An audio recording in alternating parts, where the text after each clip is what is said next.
Sa bahay na yan, sa loob niyan yung part-time ko, guys. Mamalansya lang tayo ngayon. Yan o. Triana. Triana.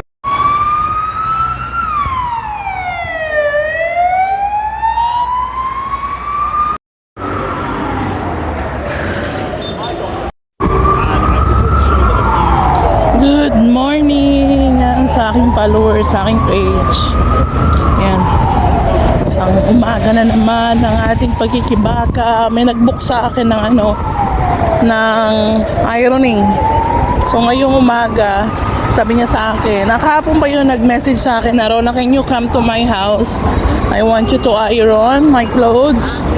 So sabi ko, niliwanag ko kung ironing lang ba. Sabi niya, oo.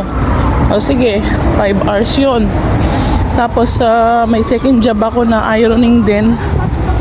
Ayun, kaya from umaga hanggang hapon, ironing ako. 10 oras ako nag-ironing. Mamlan siya, guys.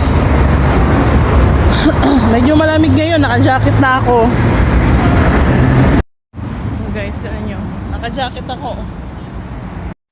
Hi guys! Nandito na tayo ngayon sa part-time ko. Yan guys, dito na tayo. Isa dyan sa bahay na yan, sa loob niyan yung part-time ko, guys. Mamalansya lang tayo ngayon.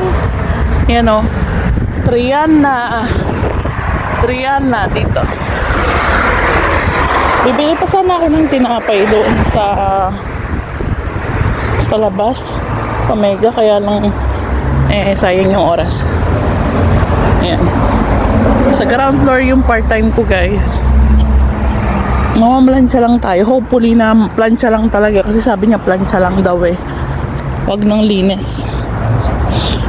Papagod na rin ako, guys. Linis ng linis. Tapos nakakasanghap ako ng mga chemical. Nandito na tayo sa Triana.